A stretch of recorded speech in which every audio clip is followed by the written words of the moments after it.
Good evening, hockey fans, and welcome inside the Clearview Ice Arena for today's CHMA divisional matchup between the West Virginia Mountaineers and the Robert Morris University Colonials. I'm Cade McCrory, alongside me Caleb McCabe.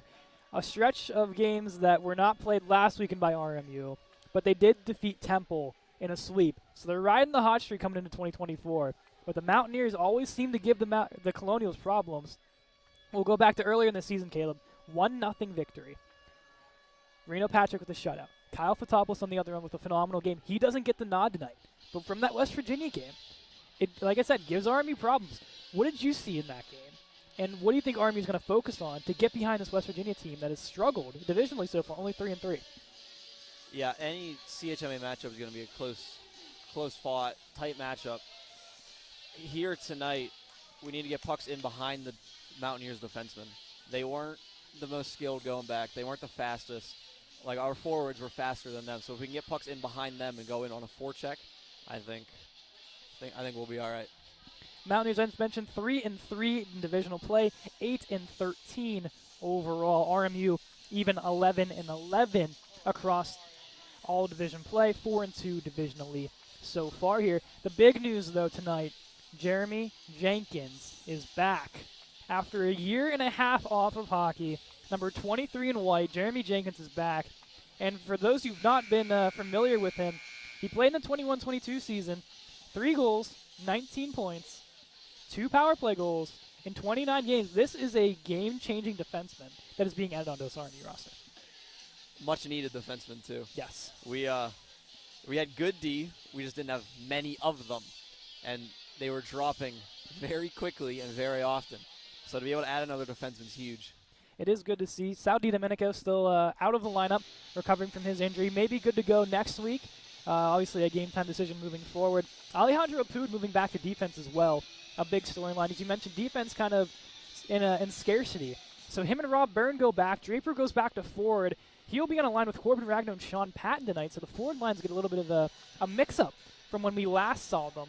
Gio Palumbo with Keith Reed and Mike Hurst. On the milestone watch, Keith Reed hit his 50th point in Temple 2 Saturdays ago. Tyler Draper is 2 points away from hitting 50, and Gio Palumbo is 6 away from that historic 100-point club. So close for number 16 in white. So close. So close. The big thing is, if you did see the game last year, it went to overtime. RMU with a comeback to beat them. Nate Mickey with under a minute to go won it for the Colonials. So the intensity of this game, a lot at stake here between these two teams. The Mountaineers look to climb the standings and tie Robert Morris. Robert Morris looks to get a little bit of a break on teams such as John Carroll and Kent State, who've kind of been slacking in the standings. So a huge divisional game here today. Yeah, this is a huge matchup to gain ground on the teams above them. IUP might be a little high up there. Like they would really need to fall. But Kent and John Carroll are both right there. As we see also on the bench, the newest addition as well to the Colonial roster along with Jeremy Jenkins. His name is Harrison Fleming, a transfer from Adrian, former national champion on the D1 team. As a backup goalie, he had a 4-0 record, a .55 goals against, and a .961 save percentage. Most likely we'll get some game action probably coming up here soon. Nice to see Mr. Fleming get his way into the net. But for RMU tonight, it'll be Reno Patrick. On the other side, it'll be Danny Stauffer. 3-3 record, a .350 goals against average, a .906 save percentage, and 1 shutout. We were a little surprised. We thought it would be Fotopoulos, who has faced RMU the last 3 times these teams have met. But Danny Stauffer riding the hot streak for West Virginia as well in net, so no surprise to some to see him in net today. Sometimes it is best just to ride the hot hand.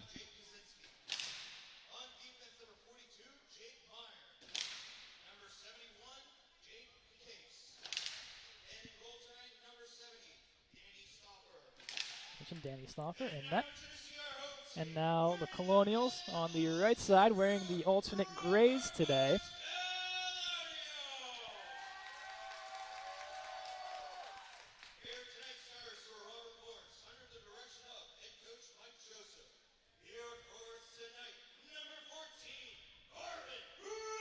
Ragno getting the start, 8 goals and 18 points to his name so far. Draper centering, as mentioned, 2 points away from 50, 3 goals and 13 points to his name. Sean Patton, the freshman, will be joining them. He has 6 goals, 9 points, leading all freshmen. The sophomore Hunter Hodgson, leading defenseman in points with 11, and Andrew Finnegan as well gets the nod, recently coming off his first goal versus Duquesne in November. Reno Patrick in net, 6-4, a .351, a .902 save percentage, and of course a shutout the last time these two teams met. We'll send it now down to Mr. John Tucci for the playing of our national anthem.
We are back. Thank you, as always, to Mr. John Tucci, providing our national anthem before each and every D1 home game. About to get set. West Virginia RMU opening up the CHMA play of 2024 for these Colonials here on home ice. Patrick versus Stauffer. We'll see if it'll be a low-scoring affair like the first time. Only 1-0, 1 goal scored. A lot of offense needs to be driven by these top six early on. Yeah. I would watch for Hunter Hodgson to have a big night tonight. I like that pick. And on the opposing side, we got to look at the leading point getter. That's number 66, Leo Haben. 7 goals, 19 points. Led the team last season with 33 points and 17 goals. So keep an eye on 66. Here we go. Puck is down here from the Clearview Arena. Draper loses that one. Going as Nor gets body checked by Hodgson. A little hippie to get this started. Patton chips it forward to Draper. Thrown back in by the Mountaineers. Patton finds Ragno, goes past him. It'll go past the blue line. And a loose puck here on Meyer. Ragno draped all over him. Meyer will just pin this one into the wall. Plays this one behind the net for number 42, Kachesi. Finnegan shot towards the net. In front was Ragno with the screen. Stauffer tracks that one down for his first stop of the game. And as always, we talk about first save. You don't want it much easier than that. No. That's pretty much exactly what you want. Right into the chest. Nice and easy. Get a feel for it early. Only had to wait about 30 seconds. That's exactly what you want. Reed's unit comes on here. The left-hand centerman will have Palumbo to his left. Byrne and Isaac defensively. First to the right. Here's Palumbo up the draw. Fires one, and Stauffer clamps down to make the save. Into the corner. Palumbo with 2 Mountaineers draped on him. Loses it off to Reed. Reed in front for Hurst. Passes block away. They'll roll up high to Robert Byrne. Byrne sends this one down, blocked away by Jake Molesky. And the Colonials look to come back in. Palumbo stands up, goes it forward to Reed. Mountaineers take it back and then lose it once more in the corner. They'll play this behind the net to DeVoe. DeVoe plays it over to Begley. At the blue line, Nate Isaac keeps it alive on the backhand. Mountaineer falling down was number 80, Pepe De La Quadri, to make the block. The other way, shot comes rolling towards Patrick. He'll play his stick down, and that'll move forward from the Colonials until a big hit is thrown there by Molesky. Back to the point it goes to Chirico. That'll sail wide to Patrick. Now behind the net, the captain gets stood up Molesky by Reed. Byrne and his feet throws it in net of Patrick, and he'll make the save. A scary little situation there where Byrne almost finding the back of the net, and unfortunately, it was on his own netminder. On the wrong net. Good work for Patrick there to be ready for that one. Always need the goalie ready at all cylinders. Always got to be ready. Walker, his unit will come on now. Apud, as mentioned in the opener, playing defense tonight, usually a forward, drops back for tonight's contest. Pass the stick of Sharon Monty, and they're going to wave this one off. We both thought here it would be an icing. Yeah, I put my arm up here thinking it was an icing. Sharon Monty and Walker in the corner here. Take a man down, number 3, Jones. And the Mountaineers look to clear. Off the stick of Jones. Across the blue line, he'll fight with Apud. Apud will chip it out. Coming down the other way, wide open net. Patrick! How do you do? Oh, what a glove save! Absolute save.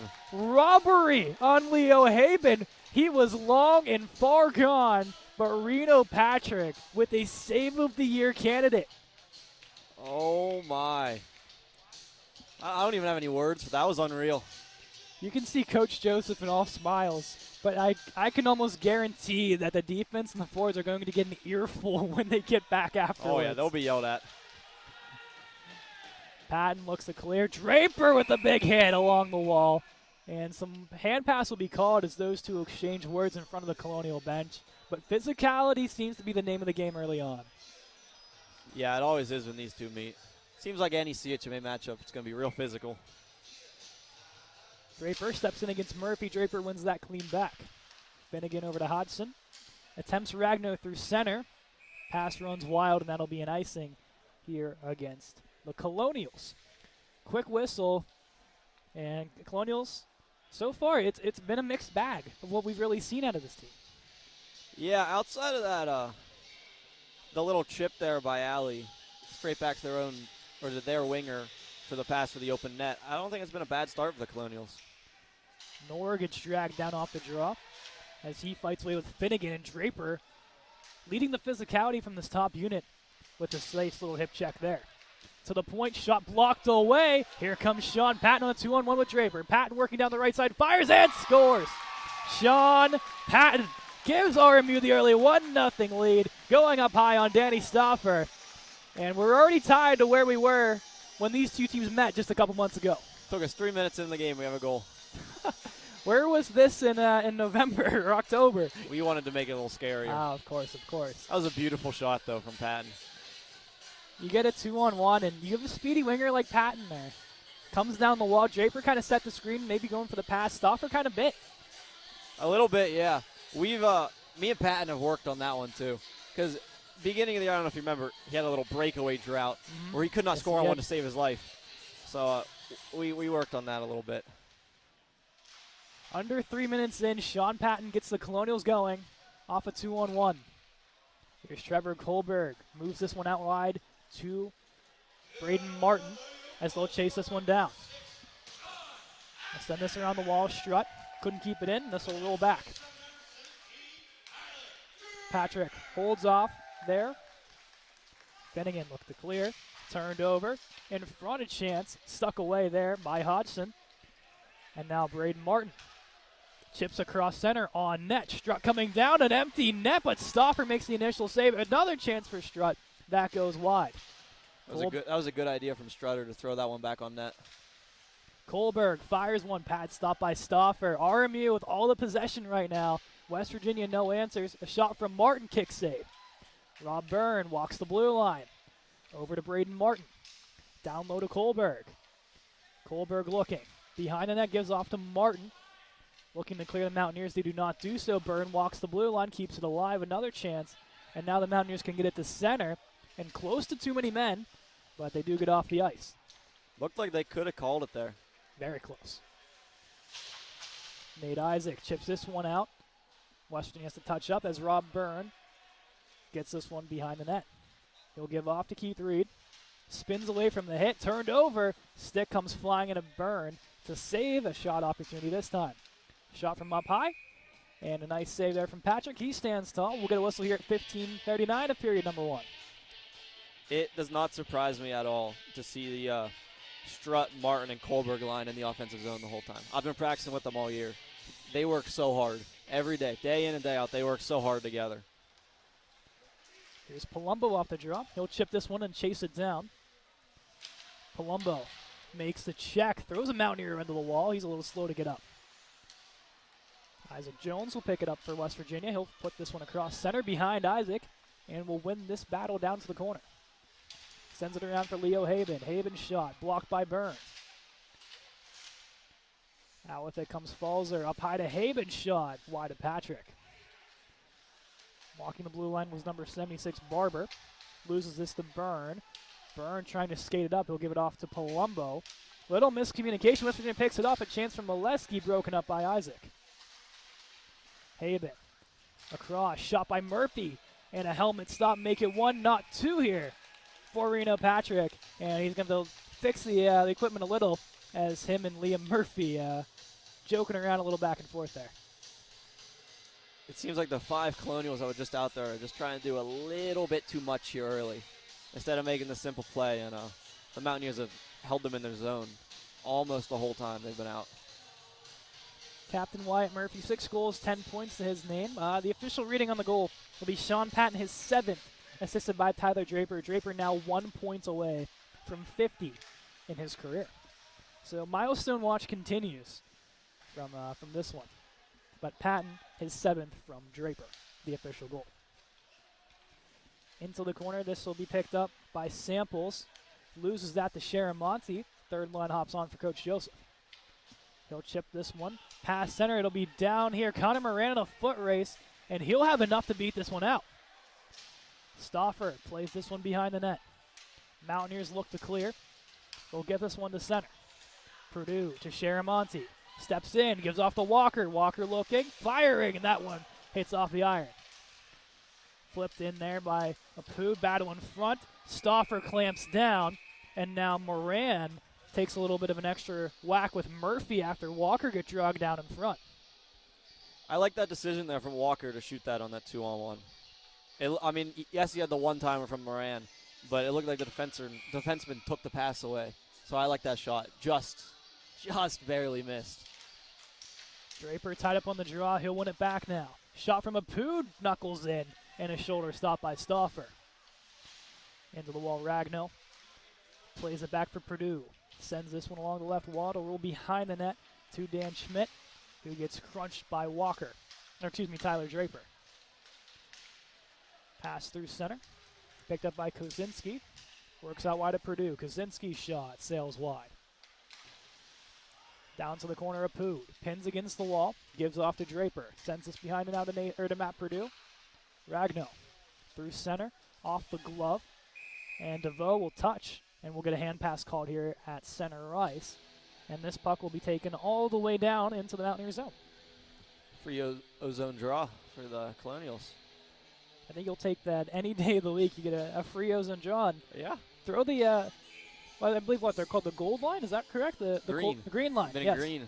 This Kohlberg, Strutt, and Martin, they've been talked very highly. And you've talked about them very highly as well throughout the opening part of this game. Is that unit ever since the Duquesne game has been really solid. Here's Kohlberg in front for Strutt, and they'll get the whistles. Kohlberg and Murphy get mixed up. Now a shove here to Martin from the other captain, Jake Molesky. So now, not only does the fourth line produce, they're very good at, not agitating, but getting underneath the other team's skin. Yeah, it's what all three of them do very well. Kohlberg, first goal just a couple weeks back, along with a couple from Travis Strutt and Braden Martin. So 4 goals in the last 2 games for these three. Hodgson at the line fires one, And a stop there by the netminder Stauffer. Light traffic in front, and they'll head off for a change. A solid shift from this fourth line. Yeah, I can't. Little story. Both Strutter and Martin scored their first goal in the same game. Yes. I called both of them. I told Strutter the shift before that he was going to go out and score, and he went out and scored. And I looked at Martin after that. I'm like, okay, this game, I'm feeling it. And he went out and got it later that game. Also, Finney got one that game as well. So a lot of first goals in that one. Kohlberg was the lone non-first goal in that one. He had to wait till Temple to do so. Jones attempts to walk in. Finnegan using his skate, protects the puck there. And they'll roll on net of Patrick. He'll get the stop here at 12:52. Patrick, not too much chaos in the last couple minutes for him. No, he hasn't had to do too much. Ever since that one miraculous save, he hasn't had to do very much. I wonder if that'll be a Sports Center top 10 worthy of, we've got Roman on there once last year. Why not a save candidate this time? Yeah, I think it's good. Hurst puts this one between his legs and tries to walk it down. He'll pin it into the wall to roll out to Reed. Reed couldn't corral. Palumbo comes in with a hit and takes the stick away of Falzer. Now the other way, it's Isaac Jones. Leaves it off for Haben. Down for Jones. Pass wouldn't connect. Jones loses it. Hodgson looks to clear. DeVoe couldn't keep it. Hodgson wants to take it as he'll flip this one up. Colonials are on sides, but the stick of Hodgson went sailing. Finnegan at center will hold. Hodgson will have to head to the bench. Stauffer of his net will hold. Leave it up for DeVoe. Sharamonte lays the boom. Up high to Walker. Down low for Moran. Moran sends this behind the net to Sharamonte. Looks to wrap around, met by a couple of Mountaineers. And now Walker up high to Moran, up high to Finnegan, and blocked away by Murphy and Samples. In the feet, Walker pushes it forward to Moran. Goes behind the net with this one. Finnegan will step down. Finnegan to Moran. For Walker on his back. He goes up high for Byrne, out of his reach, and he'll go all the way back. Mountaineers can finally get a change. Rob Byrne looks to take it up. Gets tripped up going into the wall. Kosinski sends it down low. A chance here for Nick Grandy. And now this will roll back out for the point. Shot coming in, floater and pad save by Patrick. I don't think he saw that one. A lot of traffic in front of that net from West Virginia. Barber's shot comes in, blocked by Finnegan. And now the Colonials had a chance for an on-man rush. A couple will head off for a change. It's Ragnow by himself. Ragnow backhand, shoulder stop by Stauffer. Grandy looks to carry. Gets across the blue line, now center. Across RMU's blue line. Shoved off by Nathan Isaac. And now they'll send this all the way up high, out of the reach of the defenseman Chirico. And Stauffer will have to play it. Marcus Barber backpedaling. Goes along the wall. Has a man in Begley. Sails it forward for Delaquandri. Delaquandri for Isaac in front. Gets a hand on it to break up the pass. Byrne for Draper. This will sail off the wall. West Virginia collects it right at their own blue line. A little back and forth play here. Strutt sends that back to the Mountaineers. Now Molesky working down the right wall. Goes through center as he collides with Patton. Down low in the corner, Delaquandri loses it. Rolling up high to the point. Shot coming in and saved by Patrick. Dan Schmidt. Met by Kohlberg. Patton looks to clear. Glove. What a job there from OBJ. It almost seemed like number 80 on the blue line, Delaquandri, but they'll roll this one offsides. Just offsides. That was another beautiful save there from Reno. Won't get as much appreciation as the first one, but it was still a good one. Not as flashy. No.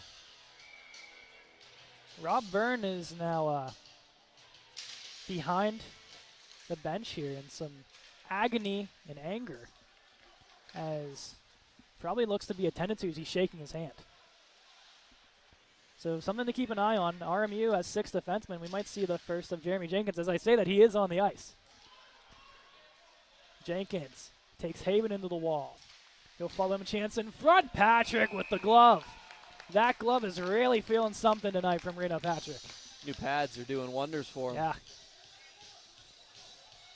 Burns getting some medical attention now as Coach Joseph keeps an eye on him. It's Looks like his chin. Chin again. That's his third time cutting his chin. If I remember this his temple that he got pretty cut up, I would say, from the face. I think it was, I want to say it was New York was the first one, and then I believe it was Temple again.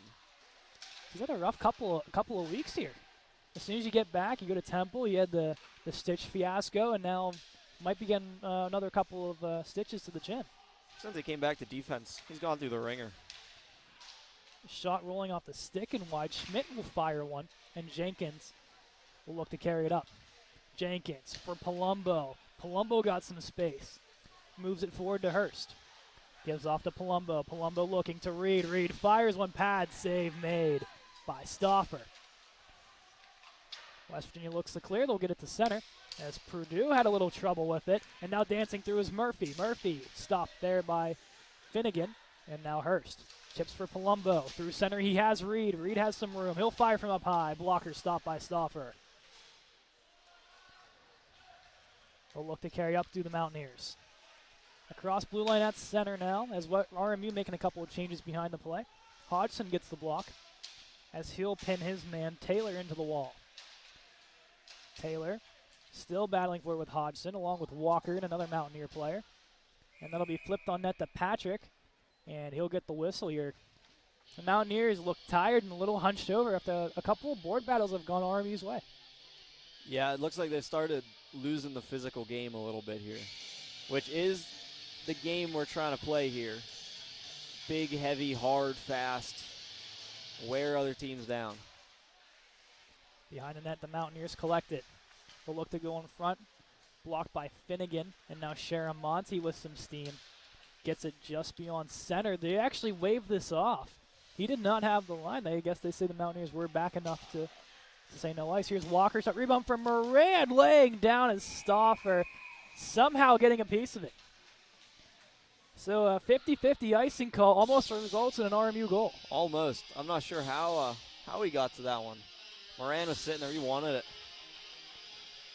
Third line, been kind of quiet on the score sheet, but definitely one of the most active lines that the Colonials have. I don't know how anyone plays against those three. They have a non-stop motor that goes at 100%. All three on the penalty kill, which is done fairly well all season long, 82% for that penalty kill unit. And those three mainstays on it. I wouldn't want to play against them. Oh, no. Walker picks this off. He'll get across the blue line. Walker out wide to Sharamonte. Pass behind him. He'll look to fire one. Couldn't get a piece of it. Moran gets a stick in. He'll work up high to Hodgson. Hodgson working top of the circle. Blocked away. Patrick's going to come way out of the net. But the Mountaineers looking to change. And they almost had a break there, but Reno coming way out the aggressive netminder. I never agree with that decision. I'd rather just play the breakaway than get laid out. Luckily he didn't. Here's Moran from out wide. Pad stop by Stauffer. Mountaineers collect and will backpedal with this. D-to-D pass to Barber. Barber stood up by Reed, or Patton, excuse me. Rolls out to Ragno. Ragno coming down. Blocked away by the Nears. Another shot coming in. Stick save and a roll to Delaquandre. Delaquandre plays it to Barber. At center, picked off by the Colonials and Purdue. Draper sends it in off of Patton's stick. Patton with a coincidental block off the shoulder, and now the Mountaineers will turn the other way. Delaquandre out wide, glove saved by Patrick. He will hold here at 6:19. 1-0 remains the score, thanks to Sean Patton from an assist from Tyler Draper. So far, so good for the Colonials. They've had a few shifts where the Mountaineers have looked a little better, but for the most part, I think they played a really solid first period. Reed, the one to take the draw. Steps in, will win this one right back. And now Purdue. Over to Aput, leaves it off for Palumbo. Back to Purdue, and Byrne is headed to the dressing room. You can see I don't know if it's in the top of our camera frame or not, but Byrne with a piece of gauze under the chin heads to the dressing room, so something to keep an eye on as well. We knew he was a little banged up, but maybe more than we think, as DeVoe drags down Palumbo. No call there, Palumbo. Not sure why. Yeah, I'm not sure why either. Molesky sends this one across to DeVoe. Picked off by Reed. He'll give over to Purdue. Purdue skates across center. As he'll wrestle with Jones, but they're going to get Purdue here for the retaliation. So West Virginia will take their good old time trying to set it up, kill off some of this clock. Kohlberg will touch as he perfectly read that one from Dan Schmidt. How did he get to that one? I don't know. He was kind of just playing around in front of the net, and coincidentally, he just got the puck. Stole it from him perfectly. Like, there was no, fight put up at all. Purdue not too thrilled that they called the retaliation call on him. But 9 times out of 10, it's always the retaliation. Second guy always goes. And that's what Draper is asking. He wanted one on the Palumbo play.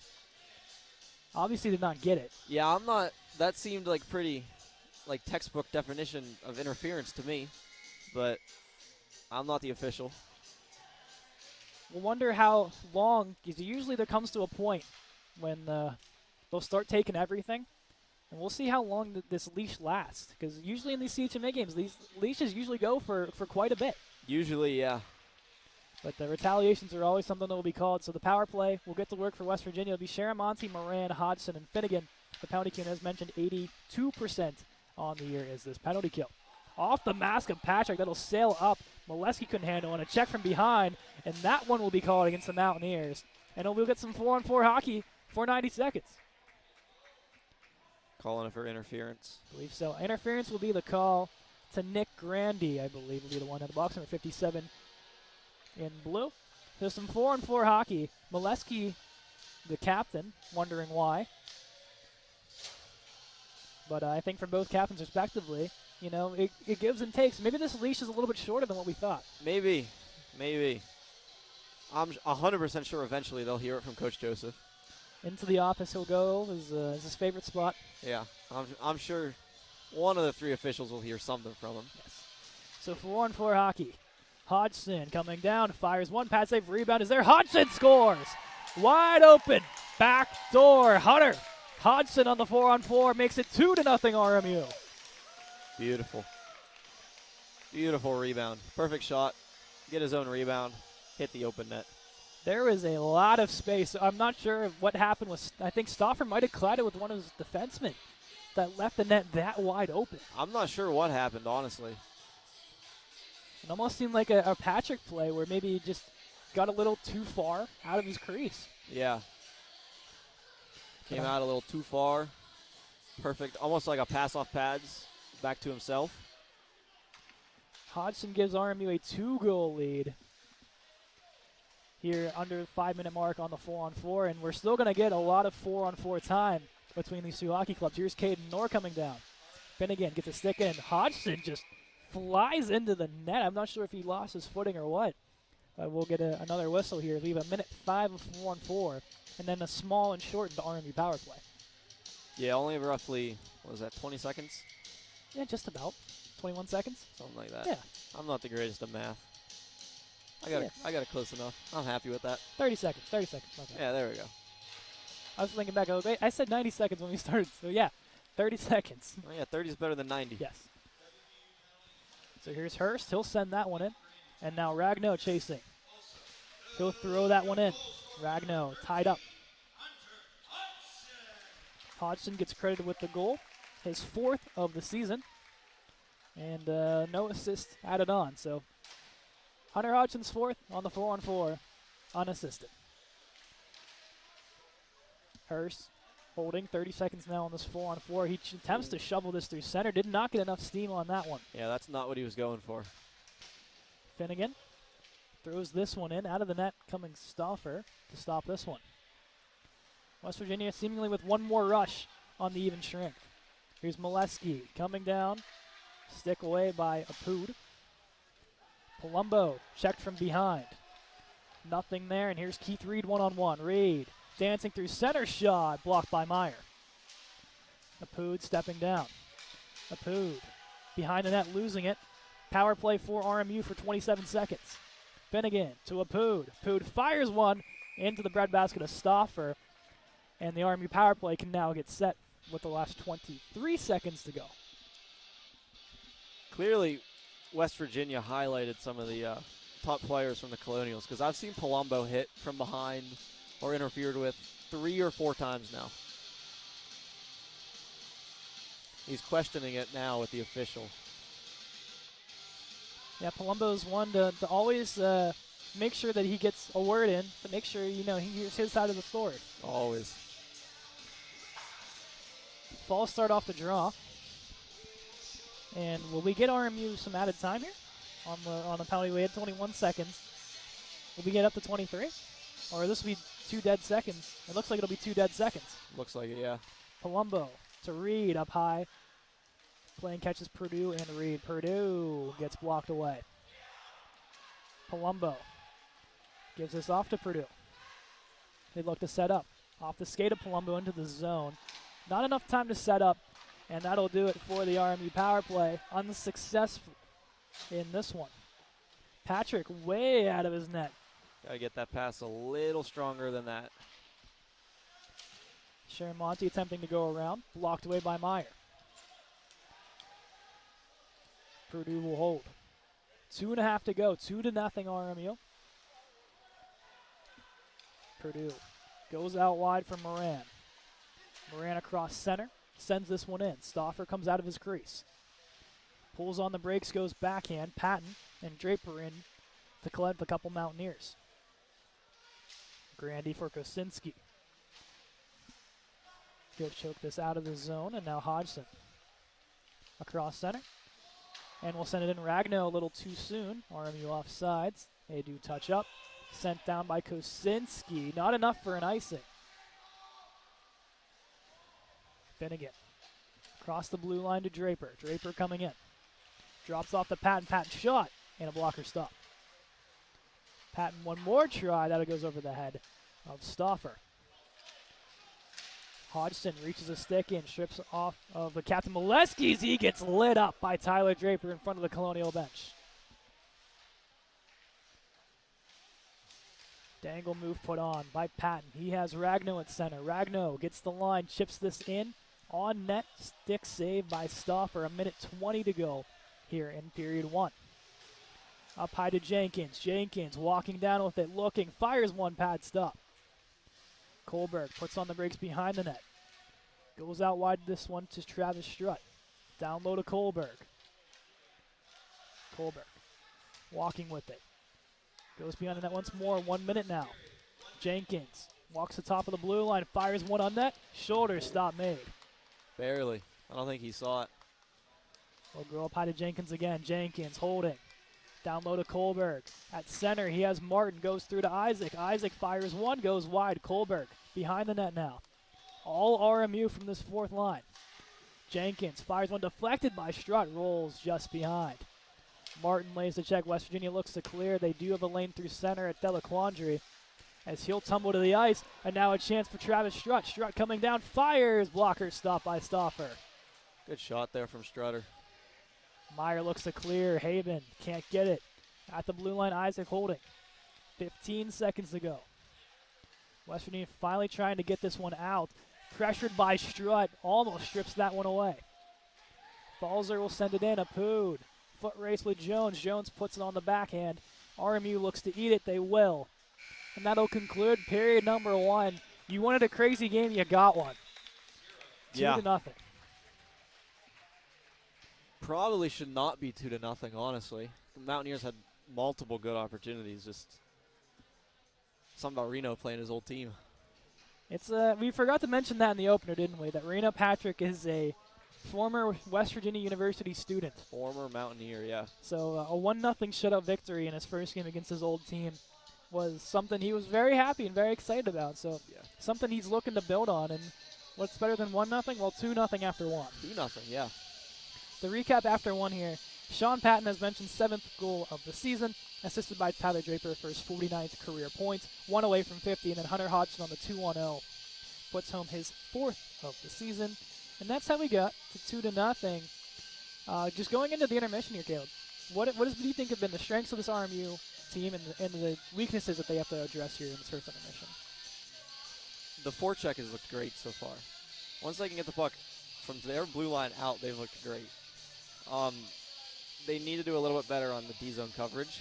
Left a couple guys floating around in some dangerous areas, but Reno was able to bail them out in this period. But you can't you can never rely on your goaltender to make 10 Beller saves over and over and over again. So just a little bit better D-zone coverage from the Colonials. Hodgson and Dawson Taylor had a meeting with the referee as well here before there's a collision in the middle of the first period where Hodgson kind of got Taylor in the back, and a coach of the Mountaineers also joined in that conversation. So definitely something to keep an eye on, a little bit of blood boiling. It did seem it was all cool and calm tempers, but man, you know how these games get. Oh, yeah. They get heated real quick. After one, it's 2-0. We will step aside. We'll be back in around 13 minutes for period number 2. The Mountaineers and the Colonials. Stay tuned.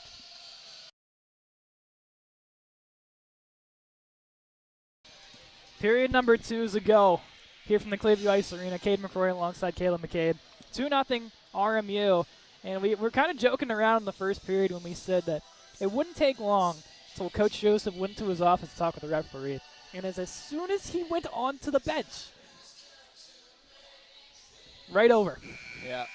As an official, if I ever saw the finger from Joseph, oh boy. I know I'm getting yelled at. So now the referees are having a discussion here with PA announcer Philip Baczynski. And they're asking questions about maybe the lineup. Maybe. I don't know. Not sure. A little confusing here. We'll have to wait and see what transpires from that. But second period play between the Mountaineers and Colonials at the Clearview Ice Arena is a go. Face-off won by RMU. And here's Hodgson. Puts that one into the netting. Out of play. Quick little stats keeping from our friend TJ Lang to the side of us. 21-15 in favor of the Colonials. Leading the way 3 shots apiece. Connor Moran and Hunter Hodgson. Jack Kache is leading for West Virginia with 3. So a lot of shots in that first period.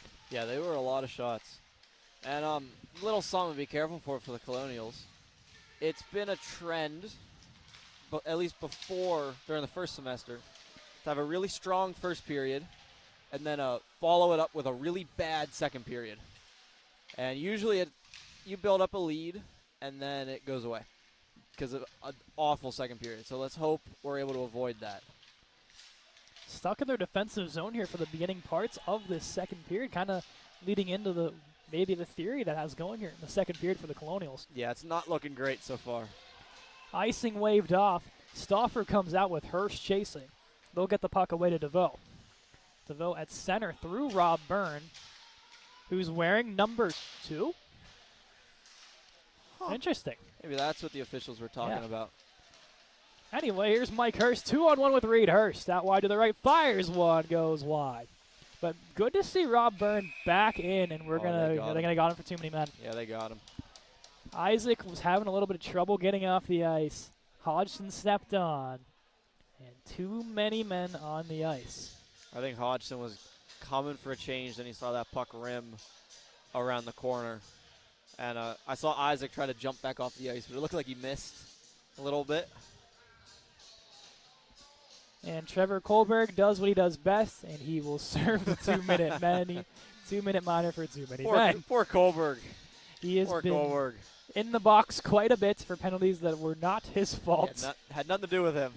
But he'll sit for 2. And West Virginia will good bit the power play so far 0 for 1. They are today. Perfect win back from Moran to Isaac, and they'll chip that all the way down. Stauffer behind the net, and Sharamonte with an incidental contact on Stauffer. Stauffer not too thrilled. He's looking for a penalty, but I don't think there was anything wrong with that play. Moran's getting his stick held up behind the play, and the chippiness and physicality picking up right where we left off. Moran takes a whack at it, rolls up high to points. Molesky works down the left wall. He'll fire one through the middle. Sharamonte gets the twig in the way. Looks to clear it out, and Grandy will keep it alive, but Sharamonte has something to say about that as he'll poke that down into the West Virginia zone. Grandy shovels this one over. Moran at center, meeting with Falzer. They'll work out wide with this one. Molesky across the line. The captain for the Mountaineers, 98 in blue, goes out wide to Grandy. Grandy goes down, though. He'll swap his way with the Mountaineer. Kosinski through the middle, bouncing puck. Sharamonte takes a whack at it. Eventually works its way up high. They'll go out wide to Molesky. Molesky fires one, trickling on net. Patrick will make the save. A little bit of a wobbler, sometimes a little bit of a, let's say, a tricky. Yeah, those freak you out. Those freak you out a little bit. I actually skated with someone earlier today who had a shot like that. He dressed. He looked like a professional player. He came in. He looked like he had this hard shot, and it wobbled at me, and it messed me up a little bit. The wobblers might be the ones that it's not the shots that are the least expected that find the back of the net. Yeah, I prefer if it's like has a little pace behind it than wobbling. Palumbo drags a Mountaineer down to the ice, and they're not too thrilled about that, as they'll maybe look for a response as now Palumbo gets dragged down to the ice. Chirico, out wide shot coming in, loose, and from Patrick gets over to make the pad stop, as another great save from Reno Patrick. Reed meets Chirico as Stauffer was in the way, almost kind of asking for contact in a way, it kind of seemed like. Reeder is the wrong man to ask for contact from. Apood blocked in center. 3 seconds to go on the power play. Chirico shot blocked by Palumbo. And now a chance. Palumbo takes a whack at Chirico. West Virginia offsides. Palumbo dragged down to the ice. And they're going to call both. I think they just got Palumbo. No, they got both. Oh, they did? Yep. Palumbo. Oh, yeah, they might get Palumbo for embellishment. So it'll be 4-on-4 from the word from the linesman. Palumbo and Chirico both will sit. It'll be 4-on-4. Yeah, we got that straight. Okay, what's the penalties? Palumbo was taken for a slash. So Palumbo, I think I saw a hold maybe on the Chirico. Maybe. I saw the slash that Palumbo was taken for. I agree, it was a penalty. I figured that one. I was not sure what they got on Chirico. Yeah. So regardless, we're going to go to 4-on-4 for the second time tonight. RMU so far 2-0 on penalty kills as Patrick gets lit up, and he's not too thrilled with Kosinski, as now we've seen 2 incidental goalie runs in the second period alone. I love Reno, but I think he embellished that one a little bit. I think a little bit. And of course, as a goalie, you have to, and it's Hurst. Yeah. Dragged down by DeVoe, and we're really starting to see the chippiness now. Out wide to Knorr through the middle. Backhand coming in off the skate, but put wide by Kosinski. Hodgson looks to clear. Across blue line. Slashing for both, by the way, on Chirico. Hurst comes in, shot. Was the whistle blown? I think I heard a whistle. I thought I heard one too. And the Colonials did, because they stopped at the blue line, but play continues. This is very, I don't know how to describe the words, but it's been very uncharacteristic of a second period. Yeah. It's been something. And that is the beauty of these two teams playing together. The mics are off. Yeah, I just got texted from my dad. Our mics are on. The mic. He said he can't hear. Yeah, our mics are on. He said he can't hear until he sees. Yeah, we're good. I don't know. I don't everyone know. else could hear it. I don't know. Thank you. We had one fan said that we weren't on. 95 other fans said that we were good. So I don't know. Yeah, we're fine. We're good to go here, guys. Charamonte in the corner lays the check. Moran fires one towards center. Backhand and beautifully put upstairs. The Mountaineers get it right back on the 4-on-4. And it was a beauty of a play there by the captain, Jake Molesky. Yeah, I think Reno was expecting the original shot to get to him, but Molesky stopped it before he could. And by then, Reno had already sold out to stop the shot. Not much I really think Reno couldn't have done there. No, that guy, he cannot stand all alone in front like that. RMU gets one on the 4-on-4 in the first period. West Virginia answers back from Molesky. Molesky's goal, his 5th of the season. So 2-1, we still got 30 seconds of 4-on-4 hockey here. Hurst tries to match up. Goes to Reed. Reed for Hurst. Back to Reed once more. Reed shakes off the hit and goes out wide to to Purdue. Back to Apood. Apood for Reed. And he'll work across the blue line. Brombos backing up. Brombos plays it back one more time. Full way behind the net now to Samples. Back to even strength now. Murphy checked by Reed. Reed goes up high for Palumbo. Chip to Hurst. Lost in the skates. Hurst to Samples. Walk through. Hurst gets it back once again. Draper at the blue line. Sends it in. Colonials will touch up and get a line change. Kosinski clears at center. Gives off to Patton. Patton will shove this one in. Out of the net comes Stauffer. Icing waved off. Not sure what he was thinking there. Here's Wyatt Murphy coming up the right wall. Sends this one down. Patrick comes out of his crease to play it. Has Ragno, and he'll hit him. Hodgson's down. Hodgson down on the corner, and that's not looking good holding the shoulder. As dragged down behind the play was Hodgson, I believe. Yeah, he hit the boards weird. So we talk about defensive injuries, and that is one that they do not need to add to that list. Not at all. He'll get off under his own power, but definitely laboring that left shoulder. Yeah. Good to see, of course, him off under his own power. As Jeremy Jenkins will have to come on. Not that I think it's a bad thing to get Jenkins some more playing time here, but they wanted to play sheltered minutes to get back into the games. Yeah, I think he's practiced like twice. Twice, 3 times maybe? Maybe 3. I'm not sure if he was there on Monday. So not a lot. So they're really running off of free skates and free shooting, pretty much. Muscle memory, pretty much. Here's Ragno coming in. He'll drop off to Draper. Draper in front. Isaac gets clamped down from behind looking for the rebound. Draper takes the hit. It'll go up high to Jenkins. He'll settle Jenkins. Puts this one into the far corner. Isaac will step down. Lost in his skates. Ragno attempts to kick at it. It'll roll out to Draper as he gets dragged down by the Ice Monster. Now 2-on-2 coming back the other way. Kosinski fires one. Breadbasket save. Rebound is loose as Patton and 95 of the Mountaineers, Begley, were in the net of Reno Patrick. And we got 3 pieces of equipment on the ice as well. Yeah, one of the Mountaineers was hurt going off the ice as that rush was coming down. I'm not sure who it was, though. Patton gets a nasty check there in front of the Colonial wall. They'll fire this one. Pad loose. Patrick had a little trouble getting over there, but tying up is Jeremy Jenkins saving a goal. Yeah, that was a dangerous one. Jenkins makes a check behind the net. Patton kind of stuck back defensively. It'll now roll to Travis Strutt. Strutt looks to chip. Mountaineers will throw this one back in, and now behind the net, Jenkins will hold. Off to Sean Patton. Chips this one over the head of the Mountaineer defender. And Meyer, the one to skate back. I'm surprised the referee has not picked up the glove and the stick. Yeah, and now he is. There he is. Almost like reading our minds here. Isaac Jones walking. He'll roll to the backhand. Apud pushes him out wide. Can't get the shot off. And now Jenkins collides with Patrick in front of the net.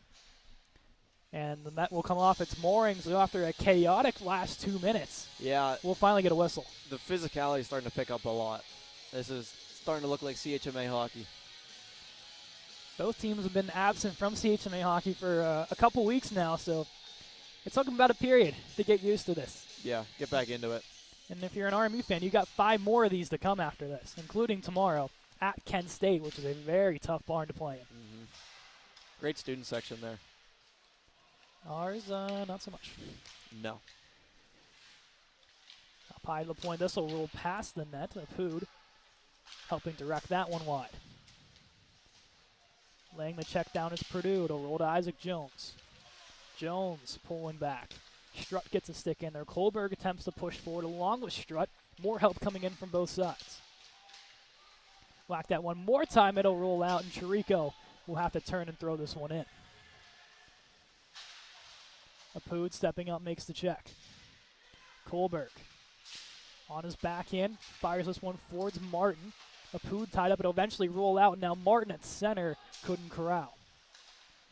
Here's Samples on his backhand. Glove down by Apud. Apud trying to walk with it. And it'll roll back to to Purdue. Past the stick of Kohlberg. This will roll on net and played off by Stauffer. Martin behind the net will pick it off. Goes to the backhand. Rebound is there. It'll roll, but not on sides was Purdue. Net is off the moorings. Yeah, it looks a little off. There, he got it. He got it. We're good. Don't need the whistle. Walker for Purdue.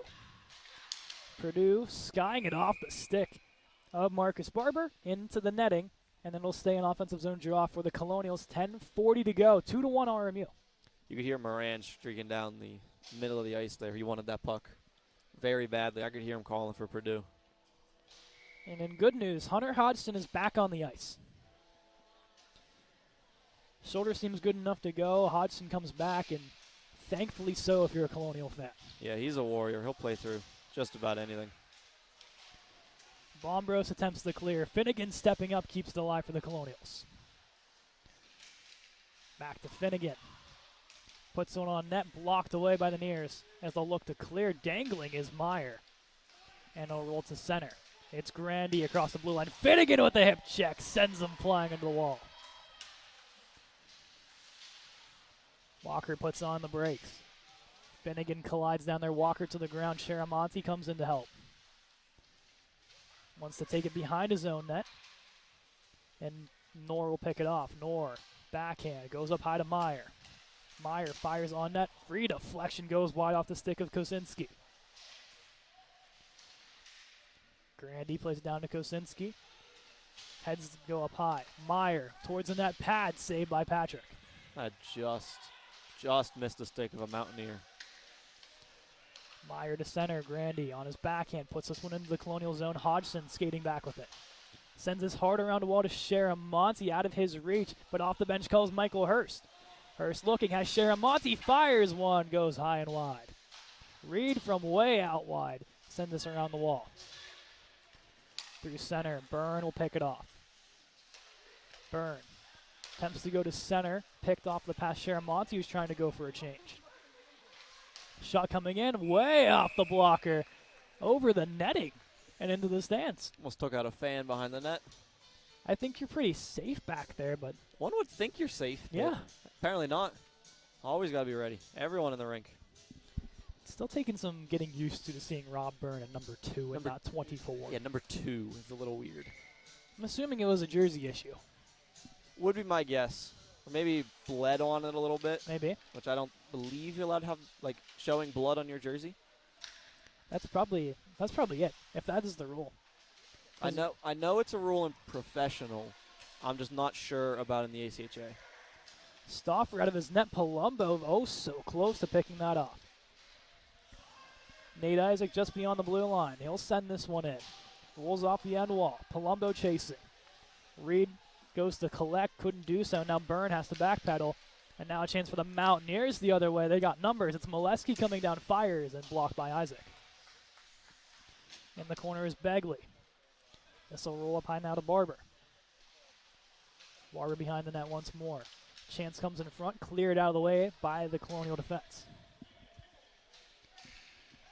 Chirico will backpedal. Couldn't find his D partner, and the Colonials can throw this one back in. Hurst has Chirico behind the net. They'll look to come out through the Mountaineers. Barber spinning away. Patton gets a stick in. He has Leo Haben. And Haben trying to escape with Patton draped all over him. Draper tries to come in.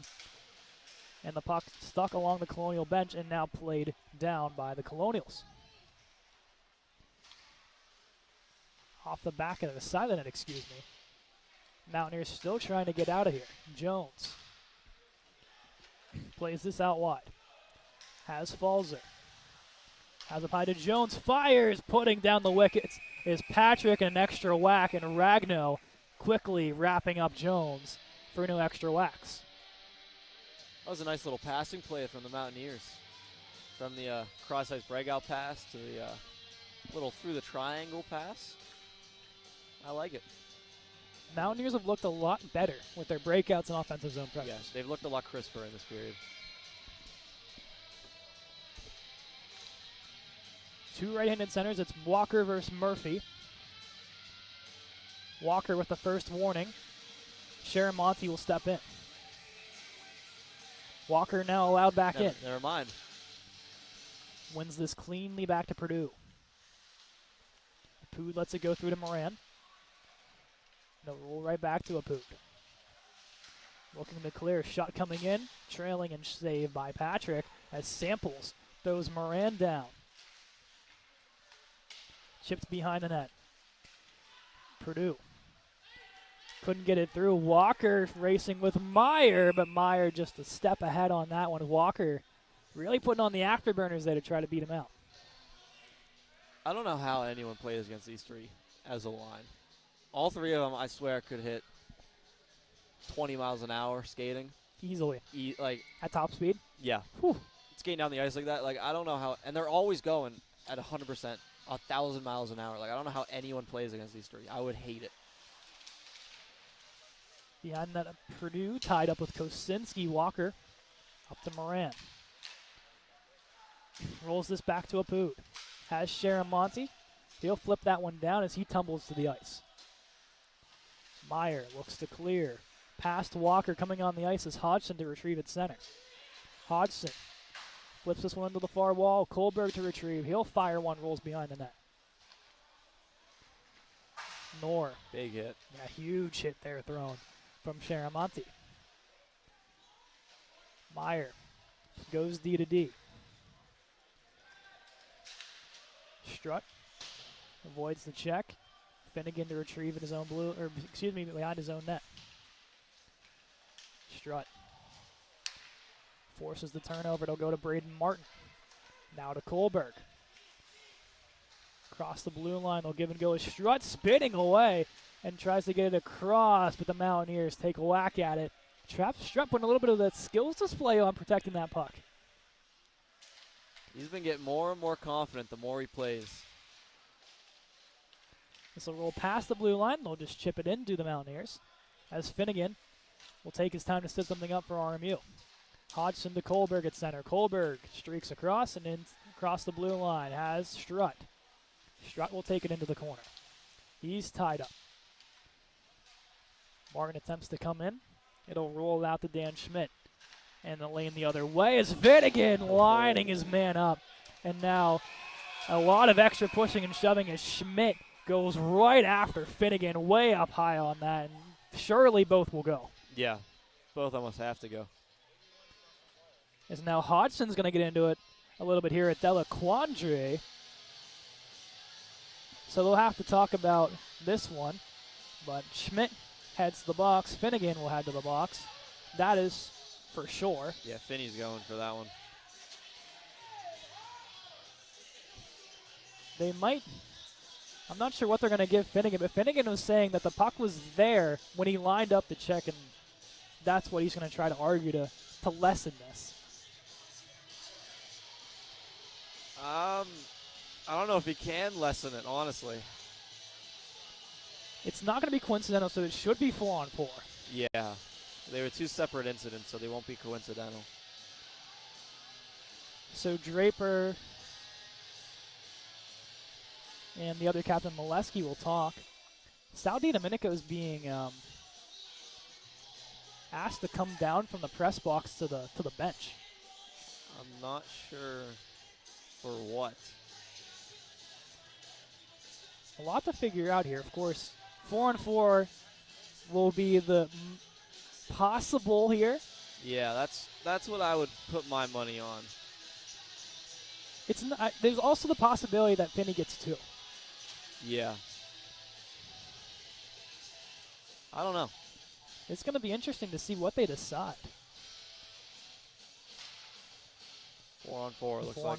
4-on-4. 5 minute for Finney. 5 minutes for Finnegan. So is it just an attempted check to the head, or did he make contact? I think he made contact with the head, which is where they got the 5 from. Which is why I say that even had the Mountaineer had the puck, I think it would have been a penalty anyway. I don't think it was necessarily Finney's fault, just because he's 8 feet tall. It's true. His shoulder hit the kid in the head, which is not his fault, but it did happen, and it is still a peniable. I don't know. That's not a word, but you know what I'm trying to say. A penalty. Penalty, it's still an offense. Yes. There we go. We got there. So they're going to say head contact. So they'll only get Schmidt for roughing, and they'll get Finnegan for head contact. So Palumbo will take his time, fakes the clapper. Will head down low as he wrestles away with Brombos. Brombos plays this one over to his D partner. Chirico back to Brombos. Should mention as well, the penalties almost align identically with the end of the period, at least the one to Finnegan. Yeah, I was just about to say that. The Colonials have to be careful here not to let this 5 get away from them a little bit. And of course, the next minute 5 is even more crucial, that no time will come off the clock as well during any goal that may occur from West Virginia. Yeah, I believe that the rule, if they score on the 5, they keep it, applies. I think. So no matter what, The 5 sticks. Yeah, over the next 3 minutes, they have to kill penalty, no matter how many goals they potentially give up. So 3:48 on the game, or excuse me, 3:48 on Finnegan's penalty clock, 48 seconds on Schmidt's penalty clock, 4:06 on the game clock. A lot of numbers to remember here, folks. Yeah, a lot of math. I'm not a fan of math. This will be off the referee's dome. Off the noggin. Oh, taking one to the head there. That never feels good. Ragno tries to walk in, clamping down is the netminder Stoffer. Quick whistle. Here, just a couple seconds ticked off. Previous times we mentioned, it'll be 3:54 on the game clock. Stripes got lucky that hit him in the noggin, not the face. Yeah, he turned at the right time. Yeah, he just That's ducked. He just barely ducked. Coincidentally turned, and boom, right to the helmet. West Virginia will set up behind their own net, 30 seconds until they are on the power play. Here's Grandy. Attempts to walk through Hodgson. He'll give no space. Knorr. Find that for Grandy. Hodgson losing in his skates. 11 seconds. He'll play off to Purdue. Purdue for Hodgson. Gives off to Hurst. Hurst at center. Chips this one in. Got Ragno. 2 seconds and 1. Schmidt is set free. And now for the next 3 minutes, it'll be a West Virginia power play. Hurst collides with a couple Mountaineers. He'll be picked up behind the net. Ragno will head off, as now will Hurst, and the penalty kill unit is set. Captain Blake Loges is now also on the bench. I'm not sure for what.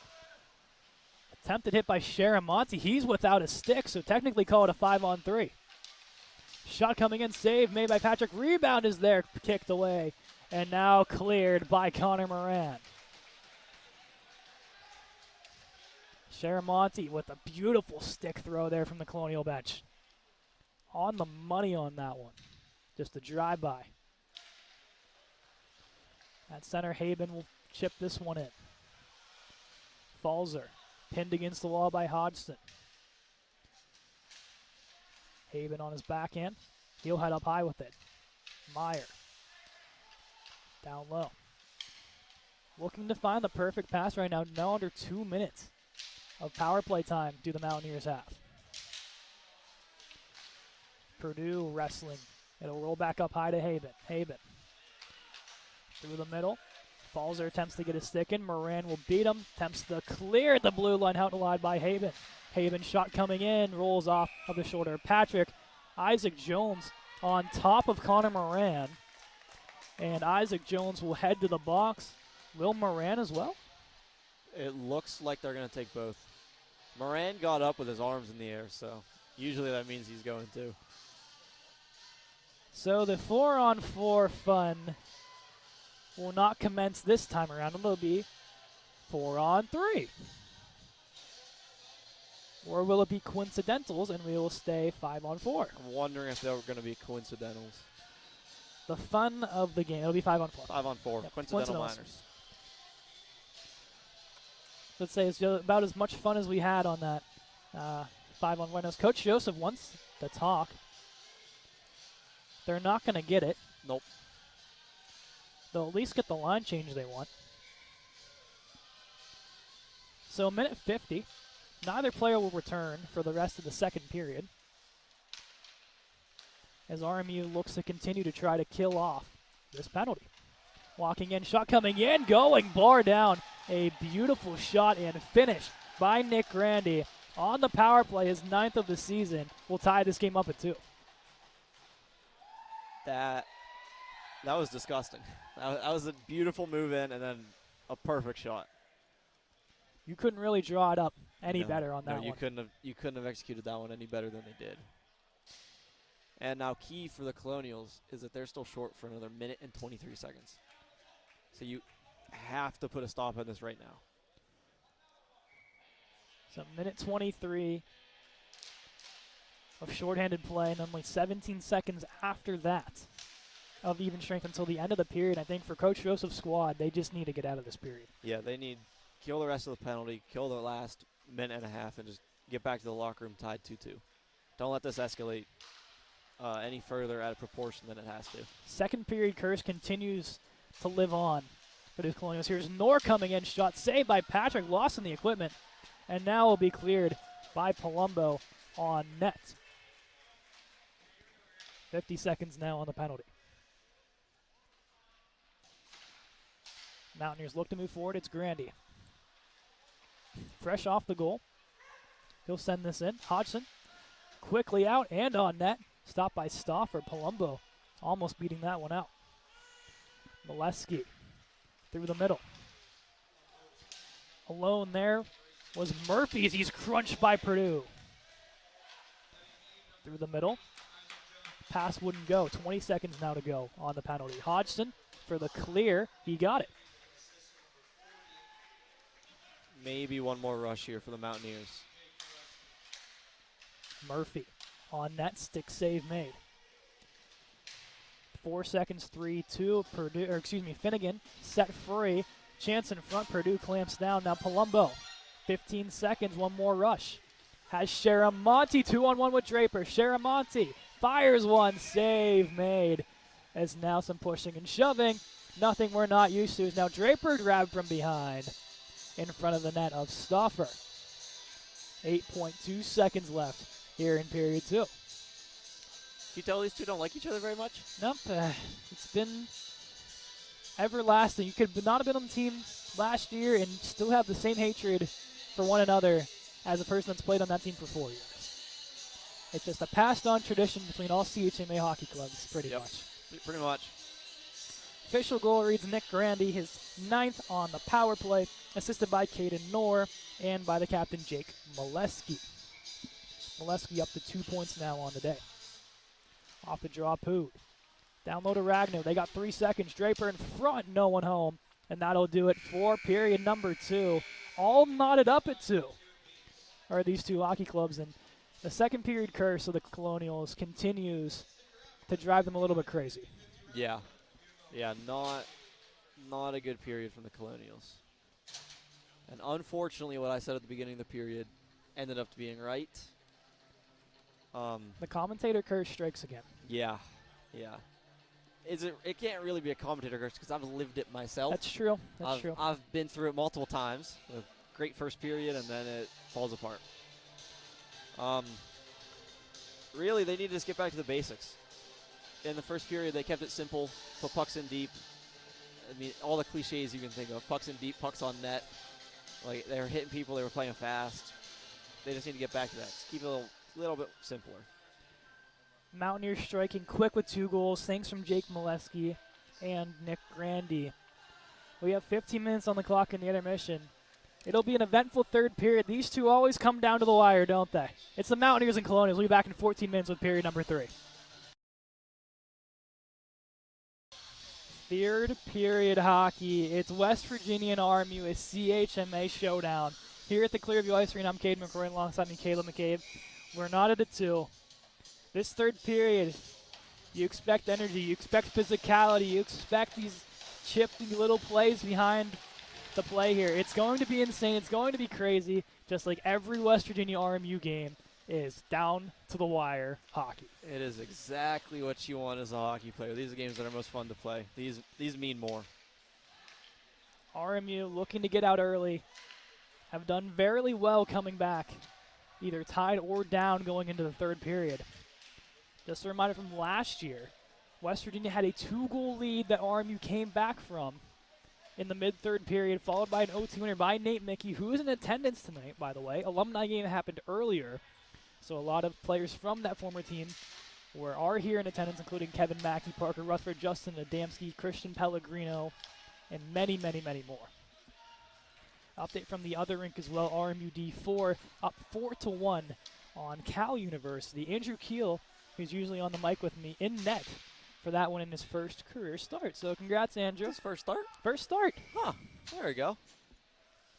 Maroon and Jones are finally set free, so both benches back to full strength, at least as much as they can be. Yeah. Yeah. I don't think it'll last super long, though. I expect this one to stay chippy the whole time. Reno, I got to get that water. Why don't we get any water? Always forget to grab the water. Technically, that one is on Harrison Fleming there. It's up to the goaltender that is closest to the starter to get him water. Patrick, easy stop off of that one. I think that's, as a goalie, that's probably some pretty simple saves to get going here early. Yeah, that's what you want. Get back into the period early. Nice and easy. Get back into it. Hodgson behind the net. Can't get that one through. Reed wrestling for it. It comes up high to DeVoe. Shot hits off his own teammate. A chance in front. Patrick leg down the shoulder to make the stop. And now some pushing and shoving in front between Hodgson and Molesky. Molesky has been in the face of the RMU defense all night long. That was a nice save from Reno to be able to control that one. The ones up by the chest and the collarbone are never easy to get to. Or control, sorry. Get to it should be easy. Unless you have a hole in your chest. Controlling them is not as easy, though. Reed tied up, wins this back to Byrne. This will go along the wall. Palumbo has a break. He got some room. Palumbo coming in, and the stick coming in from the West Virginia defense. Tied up with Palumbo, and a slashing call on Dan Schmidt, his second time to the box. RMU power play will get their second look at the game. Somewhere my old Plum coach, Phil Maines, is smiling because that was his play that I taught this team. Where Sure did. Just win it straight back to the defenseman. Weak side winger goes. You bank it off the wall perfectly. Gets a breakaway. So shout out to Phil on that one. CFO Phil. We're good to go after a quick second here from the referees. Sharamonte, Reed, Moran, Palumbo, and Purdue. The power play. Palumbo goes out wide to Reed. Reed fires one, blocked away by the Mountaineers. A huge block there. And they'll send this one down. It's Patrick. Gives off to Purdue. Purdue gives off to Sharamonte. Out wide, will roll to Palumbo. Across the blue line. Palumbo stepping in. Fires. Tries to go upstairs. A little too much on it. Palumbo almost found a corner up top there. Purdue walks through to Sharamonte on the back door. Was Palumbo. Couldn't get the pass down. Glove stop made by Danny Stauffer. That's a nice save to be able to control that one. It doesn't look super difficult. It wasn't an overly hard shot, but the backhands are so hard to read, and that was a good one to be able to control it.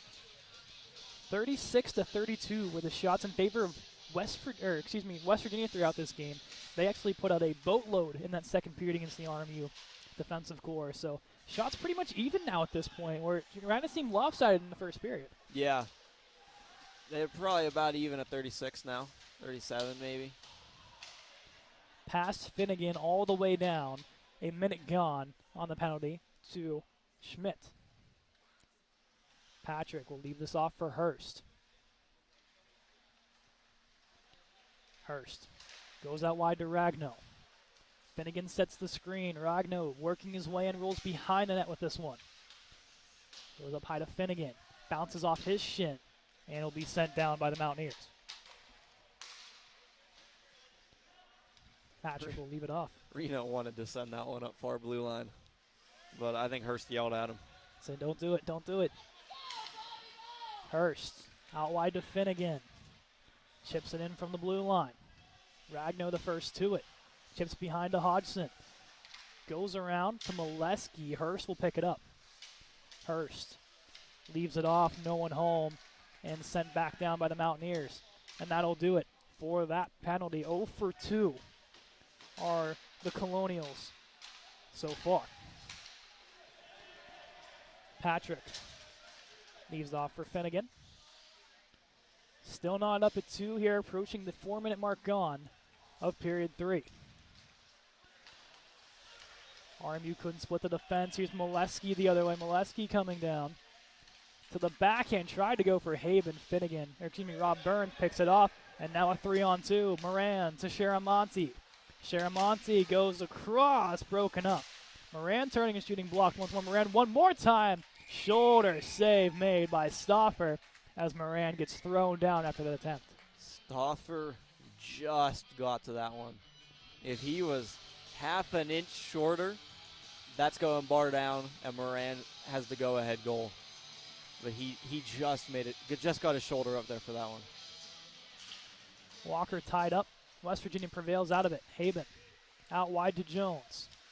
Jones coming in. Moran getting a stick in there. Sharamonte playing it back. Collides with Isaac. And now Sharamonte with speed gives it off to Byrne.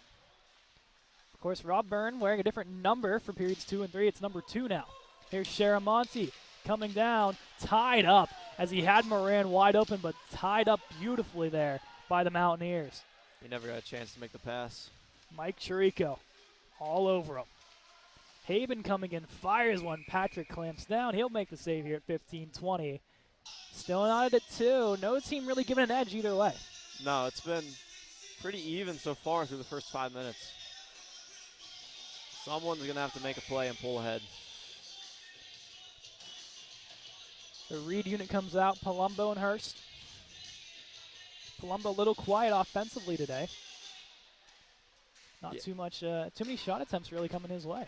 Yeah, I saw him earlier. I told him I wanted to be able to call his name tonight. And I told him I'd give him his flowers if he did.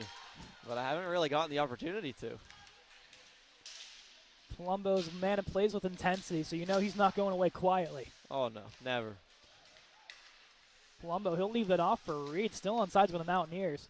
But Apud will play that in. Chasing down Meyer.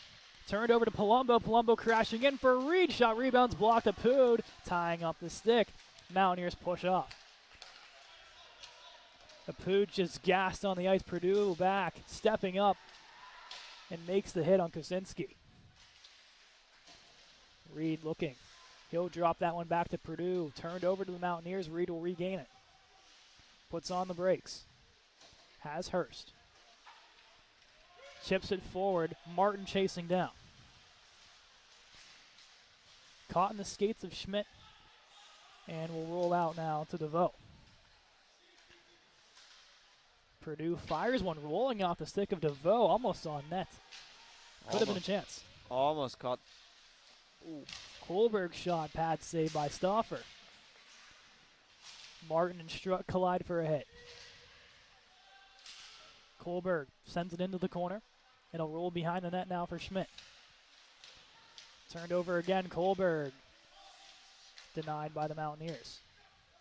Hodgson will glove it just beyond the blue line. He has Strutt. Strutt walks across the blue line. Into the corner from Martin. Meets with Schmidt. Schmidt looks to clear. Finnegan there. He'll rip one on net. Loose in front. Stauffer clamps down to make the save. A lot of traffic. A bouncing puck. Almost catching Stauffer off guard. Almost, yeah. As I was saying with the one Purdue, I almost caught him sleeping on. I kind of trailed off in that statement. Anytime Kohlberg, or as we know him as Bedsy, gets the puck, you know, you always get a little excited. I love the man. I want to see him score. I was mad I didn't get to see his first goal. Yeah, me too. In person. I was watching the stream. The guys at Temple did a great job producing it. But that'd be nice. Yeah, okay. Shout out Temple. Yeah, you guys did pretty good. I'll say one of the better streams I've seen. Yeah, we're not too bad. Here's Haben working forward for the Mountaineers. Haben fires out wide. Patrick clamps down, makes the save. Shot coming in there from number 90, Falzer. A little bit of a spray that Draper wasn't a fan of right in front of the net. No. I appreciate that from Draper, though. No one's a fan of the spray. Don't do it. It's dumb. No sprays. I mean, you're coming from a goalie perspective where you not. Sometimes does a spray feel good at least? It depends. Usually the ice gets in your eyes. I've never asked a goalie that question, so that's good journalism right there. Yeah, a good amount of time, like snow or ice, will get in your eyes. Not good. No, it hurts. Close the eyes. Is it refreshing then? Well, you can, but usually you don't get to react that fast. Yeah, that's fair. Because you're trying to watch the shot, and then you're focused on that, and then he sprays you. The inside the goalie. That's why we have you on here. Yep. Get in the mind of the goaltender. It's a scary place. Isaac Jones attempts to walk through. Walker all over him. Sends that one across the blue line. Backpedaling is the Mountaineers. They look to go through center, or Hodgson, stepping up. Here's Walker. Has Moran at center. He'll hit him. In stride across the blue line. Moran by 2 Mountaineers all over him. Puts it on net. Sharamonte couldn't get the rebound. In the corner. Thrown back in. Sharamonte couldn't get there. Forward for Haben. Skies it through center. Taylor puts it into the corner. Fighting with Finnegan. Hodgson couldn't stop it. Loose in front. Chance. Pad save. 1-2. Coles out the DeVoe. Blocked away by Finnegan. It's a great block by Finney. I'm not exactly sure how he gets wide open in the slot like that. Finnegan looking. Has a man at center. It's Reed. Reed on a breakaway. The backhand. Stop made by Stauffer. Justin Adamski and Eric McCosey, of course, always have the commentary in the back of my ear, don't they? Always something to say, Mr. McCosey. Always something. Here's Hurst coming in. Rebound off the mass stop by Stauffer here at 11:07. Mr. McCosey, what do you want? What do you want to come on here for? All right, I just wanted to give a shout out to Justin Adamski, Nathan Mickey, Kevin Mackey. Fan Also, favorites. Robert Adamski. We love Bob. It's been a good time, guys. How are we doing tonight? We're doing good. Little 2-0. Two. Sorry, that wasn't on me, guys. Gotta mute you, man. Gotta mute you. It's always good to see you. Good job reffing out there. I can't comment. I'm muted. You're not that muted. You're still on. It's Okay, okay. listen. Oh! Loose in Hold on! front. Hold on. Who do we got here? Corbin Ragno loose in front of the net, puts one home, makes it 3-2 Yeah, on the back door. Yeah, 1-4. He's been working out with Cy Bishop all year. You know, rating his shot, all upper body right there. Upper body, Corbin Ragno, Cy Bishop. Every week he's been there, putting in the work. Legendary. No, it's saying you take the bad with the good here. Listen, hold Take on. the bad with the good. Hold on. Kevin Mackey, I'm going to introduce the Pittsburgh River Monsters starting goalie, number 29, Kevin Cantor. Kevin Cantor Mackey with the wrong jersey. Hold on. Do you guys, there's one person you guys have never met. His name is Ray Rose. Oh, God. He's played here for 3 years. Actually, 4 years. Probably one of the best sit-down defensemen we've ever had. I don't know if you know this, by the way, but with Draper's assist on that, it's his 50th career point. I mean, like I told you last podcast, he's a standout defenseman. He's one of the best on the team. He's a Tyler forward now. Draper. Tyler Draper, man. I'm telling you. He gave up a breakaway in my first game. That Yes, guy he is did. the house. Yes, he did. You know, clear the house. Clear the house like Tyler No, Draper. clear the house. Haas. Tyler Draper, clear the house. Oh, McCosey. We love you, man. I know, I've been here. Just giving you guys a big announcement. Your next assistant coach, Really? right here. Oh, that's exciting to hear. I will be here next year. So, I love it. I love to hear that. yeah. I am, yeah. I'm really excited about the opportunity. We love that, McCosey. You deserve Yeah. it. You deserve the Yeah. chance here. Listen, if we're going to do this next year, I want to do like some intermission period. We're like, how was the first period? What's your intake on the first period? We'd love to do that. We just got to find a way to do that. You guys want to give me a hot mic for next period? No hot Yeah, mics. yeah, No hot mics. No hot mic. No I hot mean, you know what I mean. Not a hot mic, but an intermission report. A couple whacks in front. Stauffer gets down, and some pushing and shoving from this fourth line. Some Becky! good hockey here in front of the net. Is Strutt and Martin all tied up in this one. 3-2, and you got to feel the emotion All starting right, on listen, high. I promised you guys a couple things. I got Ray Rose, class of 2019, coming in. We get Mackey one question here. We got to get back. All right, you guys want to Kevin Mackey one question? One question, Kevin Mackey, because All right, I love Mackey. submit your answers right now. No, not that. I asked the Submit questions. Hold on. Let me ask the question. You can ask the question. Okay, cool. I got the question. Okay, go ahead. Kevin, here's your answer. You got to answer this one. Who is the double champion of the world? Double champion of the world is It's you. currently me right now. Yes. But the belt's up for contention tonight Oh. with Raymond Rose, class of 2019. He wants the heavyweight championship of the world. Oh, boy. I think you're going to retain it, though. You're strong. You're the Pittsburgh River Monsters goalie. You guys stay strong with the wrong jerseys. I'm trying, but Ray's built like a house, so. Kevin, it's great seeing you. Yeah, it's great keep, seeing you too. Keep going hard on the River Monsters. Hopefully they'll actually get you the right jersey or so. Maybe one day. I kind of like playing under an alias. That is kind of cool, though, eh? Yeah. Kevin Mackey, It's like ladies and James gentlemen. Bond. You are the James Bond, the RMU legend turned Pittsburgh River Monsters legend. I hope so. You're not taking my mic. You're not taking my mic. RMU's on the power play. Thanks, Kevin. It's great to see you, man. Now back to Caleb. Back to Caleb. Nick McCosey and Kevin Mackey. It was great to see you. Great to see you, McCosey. Go Colonials, baby. We love this. Two RMU's on the power play. Molesky went to the box too for roughing, I believe. I don't know what happened. Or it's been kind of been a blank here the last couple seconds. Sorry about that. Stuff happens. You know. Microphones get taken. Stuff happens. Yeah. It's okay. It was mad. Calms the nerves, I guess. Yeah. A little bit. Here's Finnegan on the power play. Looks to come up with it. He's blocked away. And now a chance for Grandia. Short-handed, dangling in. Flying poke check from Patrick. Dragged out of his crease. Hodgson has Draper. 2-on-1 Hodgson working down to the backhand. Tripped up by Stauffer. And as we mentioned, Tyler Draper, congrats, 50th career point on the secondary assist on that Corbin Ragno goal. So 2 milestones out of the way. Reed's 50th and Draper's 50th. We're just looking for Palumbo's 100th. Yeah. And 6 points. Six points away for that one, yeah. So possible this game. Possible. I mean, if he picked up the pace Maybe. a lot. Maybe. Draper sends it down low to Walker. 5 seconds to go on the penalty. He has Finnegan. Finnegan looking. Has Hurst. Intercepted. Finnegan got to get back. 2-on-1. Finnegan racing back and ties up Jones. Wide open chance. Sky high by Molesky. Missed the net. The other way, Draper. He got some steam to him. Draper wide of the net as he crunches a Mountaineer. He's going to meet with Molesky in front of the Mountaineer bench, and Draper's going to get a penalty. Falls are not looking great after that check. No, Draper's a big man. That was a heavy hit.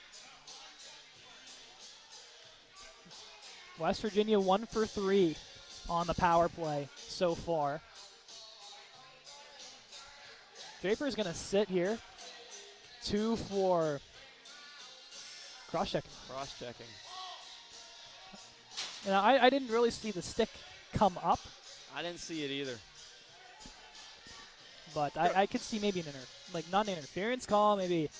I don't know. Like I said, I didn't see the stick necessarily come up on. I think he just kind of rode it.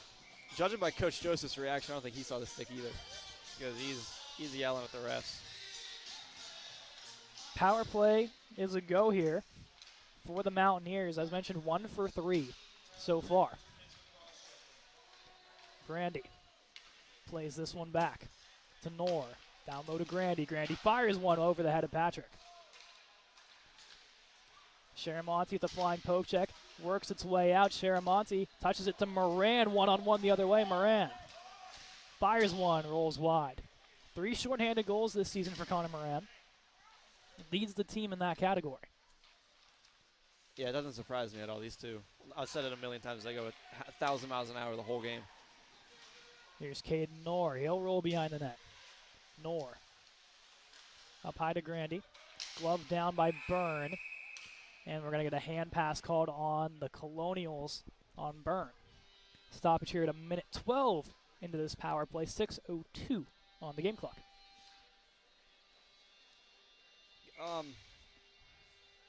Had something I was gonna say. You forgot it. Yeah, I did forget it. It's okay. We move on. We roll on I here. did. I did forget it.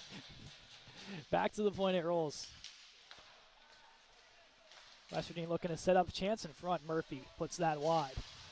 Haven. Down low, out with it come the Mountaineers. Up high it goes to Chirico. Past Jones and down to Murphy. Jones to Chirico up high. Tried to go across Jaramonte with the flying stick. Gets a piece of it. Jones. Rolls behind the net, gets a little shove in there. Has Haven. He'll roll to him. Shot coming in, blocked by Jaramonte. Looked like that was a high stick. Very close to it. Falzer intercepted by Moran. Moran and Jaramonte, they got speed. Moran will chip that one in. He'll head to the bench for a change. Jaramonte will hold down the fort in the meantime. And now we'll head off. One last rush here for the Mountaineers to try to make something with the power play. Chipped forward. This will roll exactly on net. I'm not sure you can draw it up any better. Out of the box comes Draper. Under 5 to go. 3-2 RMU. Finnegan to Hodgson. Has Patton. Gets across center. Rolls down low to Ragno. Ragno avoids the hit. Goes off the back of the net. Patton lays the body, now rolls to center. Now Kosinski enters. Number 5 in blue. Shot, pad save made by Patrick. Hodgson turned over. Chance in front one more time. Backhand blocked by Finnegan. Rebound is loose for Grandy. Couldn't pull the trigger. Finnegan gets a stick in there. Ragno skies one off the mask of Grandy and into the seating area with 4:03 to go. Luckily, no one hurt on that one. I think it landed on an empty seat. I think so, yeah. Always got to be ready, though. Always have to be. There's no netting in front of us, so we're at risk too. No, we're not. I'm a goalie. Okay. You are safe. I would catch it. Do you have equipment with you? No, you do not. It's not. It wouldn't be coming that fast. Maybe it will. Look how high up we are. We'd be fine. You're thinking of the best case scenario here. Maybe. Yeah. But I have a goalie to protect me, and that's all that matters. That'd be good. I could get out of the way. Don't get out of the way. No, you take that. That's your practice. First, we'll sell this in. Under 3.5 to go now. Mountaineers look to move up with it. Not a lot of time on their side. Meyer. Across the blue line. Way out wide. Patrick snatches with the glove. Palumbo a little extracurricular with Meyer as that shot was being taken. Separated quickly, and they'll each head to the bench. It's going to be a tight finish. Last 3.5 minutes. The Colonials they need to make sure that they're not losing guys in their defensive zone. Let Reno see the shot. He'll make the save. He's an incredible goaltender. He'll make the save. Just don't make him deal with the backdoor tap-ins or like that. Shot from the point. Dan Schmidt with a rocket to tie this game up at 3. A ton of traffic in front, and Patrick did not have eyes on that one. As I was saying it, don't make him deal with that. They love to take this to the wire, don't they? Last year it went to overtime. It was a 1-0 game. The last time these two played in West Virginia. And we're all squared away at 3 once again. Edge of your seat hockey for the next 3 minutes and 20 seconds. Here we go. Ragno looks to go up high with it with Hurst. Tied up is Draper. Draper down low to Ragno. He's dragged down to the ice. Here comes Haven. Out wide to Jones. Gets through. Jones shoveled across. Pass would go.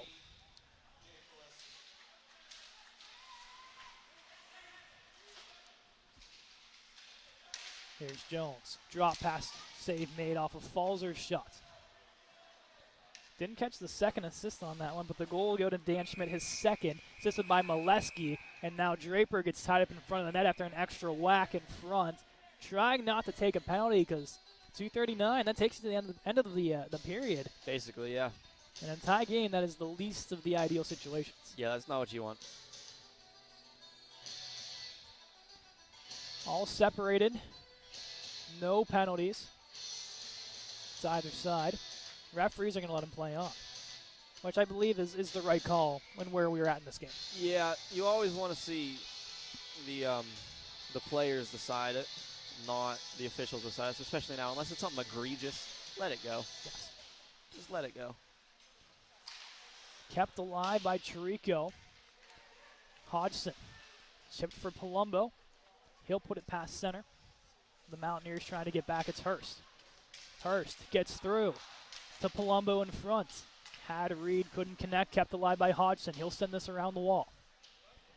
Palumbo back to Finnegan, uses his skate, gives over to Hodgson. Hodgson walking down for Palumbo. Rebound goes to Reed. Glove stop made by Stauffer. A beautiful shot, a little bit of traffic in front. Very ideal situation for RMU. Yeah, that's a great glove save, though. That is tracking it right into the mitt. Controlled, nice and easy. That's what you want. D switch up here. Forwards will stay on. It'll be Purdue and Isaac. Reed, Palumbo, and Hurst still on here for RMU. They have a design to play for this. Face-off lost by Reed, won by Nick Grandy. Behind the net, 2 minutes to go.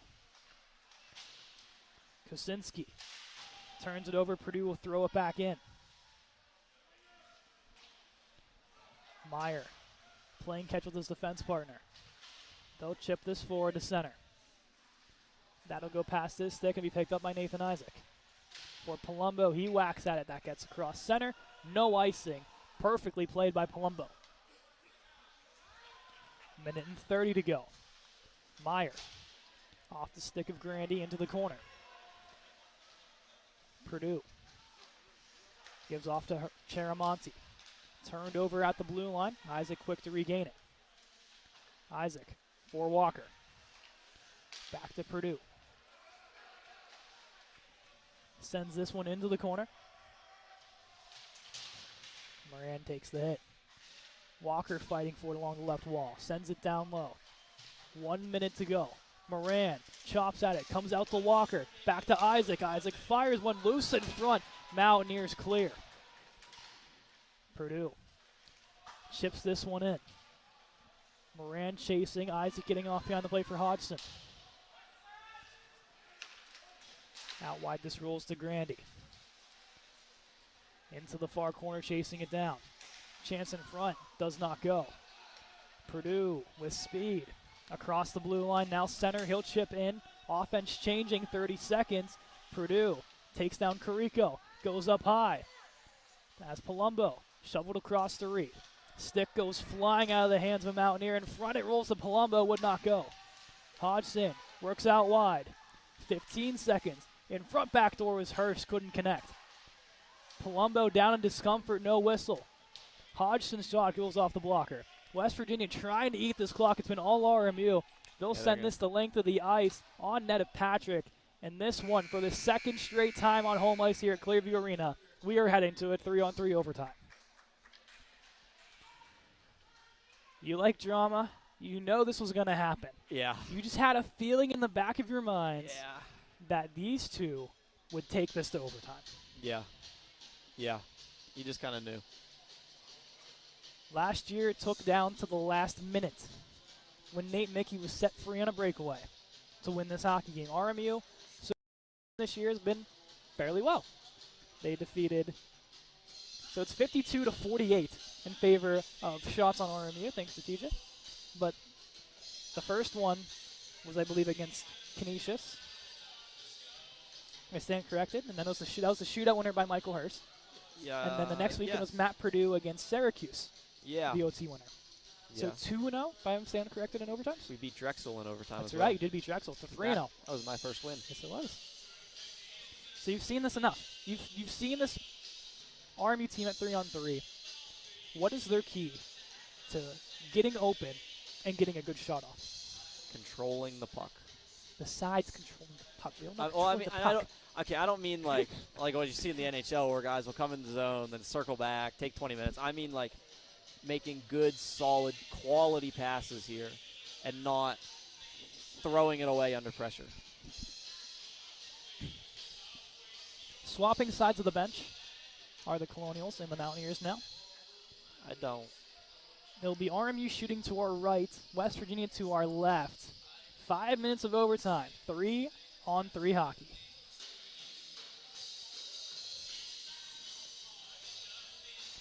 Ragno, Hurst, and Hodgson is what they elect to go with first. For the Mountaineers, it's Koche, it's Caden Knorr, and it's Nick Grandy. Grandy against Ragno. Here we go, overtime here at the Clearview Ice Rink in West Virginia. Possession first.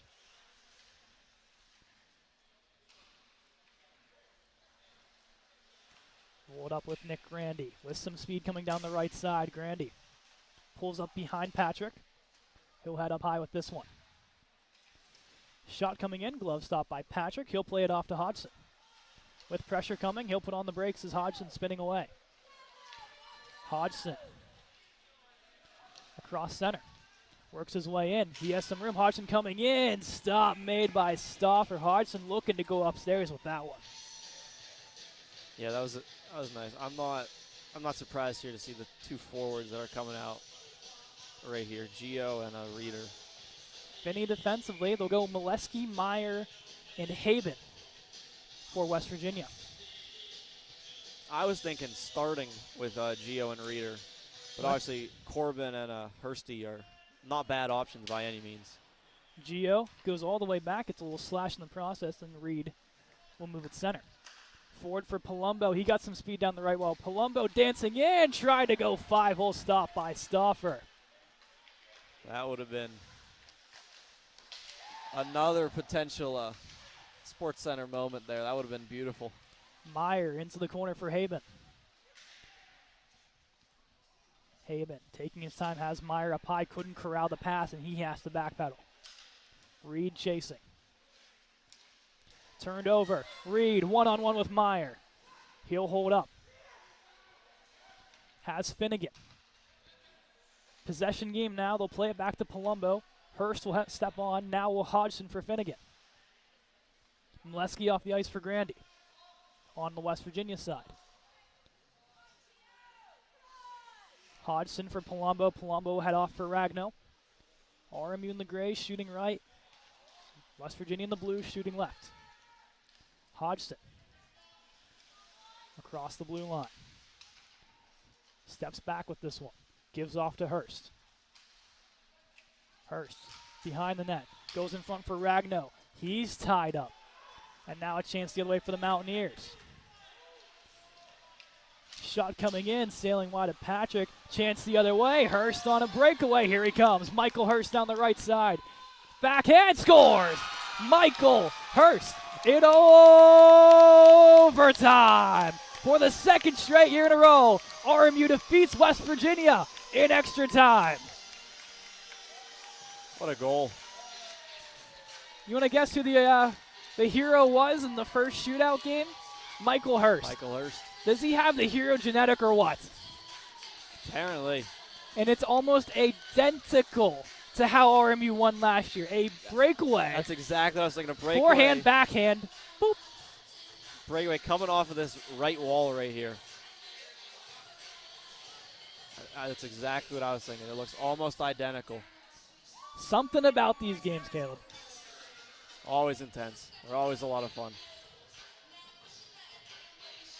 RMU improves to 5-2 in divisional play. West Virginia falls to 3-4, and crucial points for RMU as West Virginia will get serenaded off with some John Denver. Take me home, country roads. It's necessary after a win. Always is. But Michael Hurst, the heroics again. RMU escaping as Rena Patrick embracing some of his old coaches and classmates, of course, the former Mountaineer, for the second straight game getting his revenge on his former team. Yeah, you know that one feels extra special for him. The crowd joining in on the serenation as well. It just means more. It just means a little bit more, doesn't it? Yeah, just a little bit more. I gotta say, when we went into this game, we saw that Patopoulos wasn't in net. He was in net for the last couple games. You know, maybe it was a little bit of second guessing. But I will say Danny Stauffer stood on top of his head for a lot of this game. Yeah, he played great. For a whole lot of the game, he played great. Colonials head off the ice. Mountaineers will head off the ice. And, man, we'll go to the... I think it's pretty obvious here, but what's the play of the game, Caleb? I'd say the OT win. I'd say the OT win. Yeah, I think it's a pretty good idea. Pretty to solid play the guess, game yeah. today. Yeah. 51 shots for RMU, 52 for West Virginia. You can't say it was much more of an even game than that. No. As we always do, our 3 stars of the game. You know what was coming. I gave you time to prepare. Yeah, I'm prepared this time, Okay, unlike go last ahead. time. Third star, I have Draper, Tyler Draper, Okay. 50th career point in this game. Second star, I got to give it. Jake Molesky played great this game. It Yep. pains me to give it to a Mountaineer, but He is I have to. one hell of a game. yeah, he played incredible. There's a reason there's a C on his sweater. Yeah, And a goal and an assist, and his physicality and everything was just incredible. he had 2 assists. if I'm Yeah, not 2 mistaken. assists. That's right. First star though, I got to give it to my man Reno Patrick. He played great. Oh, a little interesting. Okay. Played great. Kept Cool. him in through a lot of this game. Well, I have to differentiate you, or else it's not very good content, is it? No, it's Third not. star, I'm gonna give to Danny Stauffer. I think once again a phenomenal job for West Virginia. That money. My second star of the game. You know what? That's tough. But I'm gonna give it to Corbin Ragno to get the lead, and then obviously the first star. It's Michael Hurst. I mean, Yeah. OT winner, getting RMU on top of Mountaineers again. Can't draw it up any better than that, can you? No, you cannot. No. As for these Colonials, they head to Kent State tomorrow. And for another huge game, for the next 2 weekends, it's back-to-back CHMA action. Next week, it's at Duquesne, at home versus Mercyhurst that we will have here. And then after that, at John Carroll, at home versus IUP on senior night, a rematch of the CHMA final from 2023. IUP, that's the game of the year right there. That's Yeah. for all the marbles pretty much before playoffs. Yeah, pretty much. IUP will be in competition for that top spot, and hopefully the Colonials will be right there with them. But even if they're not, you'd rather be the second seed than the third seed going into it. We can safely say now that RMU D1 has clinched playoffs. Yeah, they're I know it probably has been set in stone, but I think we just need to throw it in the atmosphere. They did clinch. It's Yeah. just a matter of where now. Yeah. With 2 losses to their name against John Carroll and IUP, it's a little wacky where they might end up because you've got to beat John Carroll at John Carroll. You got to be probably beat IUP to secure that second spot. probably, yeah. And you're going to need a little help from one of Mercyhurst, Duquesne, It's upset, someone just trying to make the playoffs is going to have to beat John Carroll. which is going to be tough. John Carroll's a very good hockey team. Yeah, they're a good team. But as we get closer to the playoff race, these games just get a little bit more meaningful and a little bit more intense. So the next 2 weeks, Mercyhurst comes to town, followed by IUP. D1 hockey in full swing.